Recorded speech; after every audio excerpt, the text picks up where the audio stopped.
Moncef Marzouki. Bonsoir, merci d'être avec nous. Vous avez été le premier président après le départ de Ben Ali.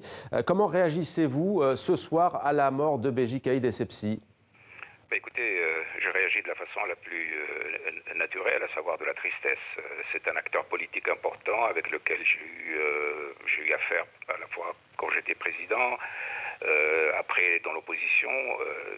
Vous savez, les acteurs politiques, même quand ils sont des adversaires, il y a des liens très particuliers qui se nouent entre eux. Donc voilà, il y a de la tristesse.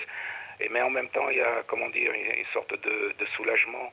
Parce que la pire des hypothèses, ça aurait été justement que cet homme qui a été diminué soit sous la coupe de je ne sais trop qui, et qu'on aurait vu un peu cette phase de délitement, de déliquescence qu'on a vécu sous Bourguiba. C'est de ça que j'avais peur.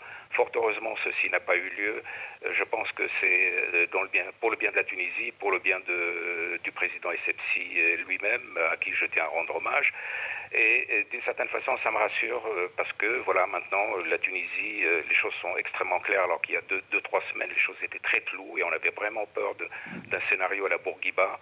Moncef Marzouki, vous êtes un adversaire politique, disons-le, vous n'êtes pas du même bord politique. Non, vous avez longtemps pas. été dans l'opposition à Ben Ali. C'était même compliqué, voire impossible de rentrer en Tunisie. Vous étiez en exil en France avant d'être président. Que retenez-vous du parcours de cet homme? On a le sentiment, au fond, que la vie de Béji Caïd Essebsi se confond avec l'histoire de la Tunisie depuis l'indépendance et même peut-être avant. Oui, elle se confond avec l'histoire du bourguibisme.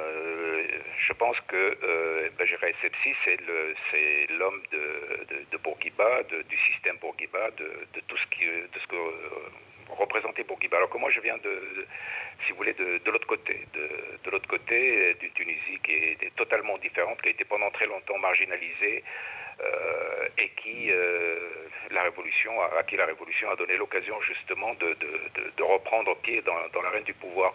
Mais ce qui est important pour moi, c'est que, bon, vous savez, dans tous les pays du monde, il y a des divisions, il y a des querelles politiques, c'est la vie normale. Ce qui est le plus intéressant pour moi, c'est qu'aujourd'hui, il y ait cette transition pacifique qu'on n'observe pas malheureusement dans les autres pays arabes, puisqu'il y a eu déjà une première transition en 2011, où je rappelle que Béji Caïd Essebsi était à l'époque Premier ministre. Il a transmis le pouvoir à Hamadi Jebeli, donc le Premier ministre islamique d'Ennahda. Moi, je lui ai transmis le pouvoir en 2014, après des élections qui ont été ce qu'elles ont été, mais que j'ai accepté.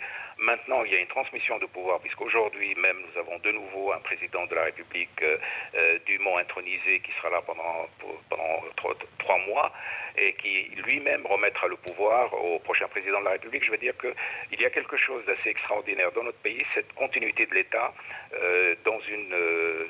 d'une façon qui n'existe absolument pas dans le reste des pays arabes. Et ça, pour moi, c'est quelque chose d'important.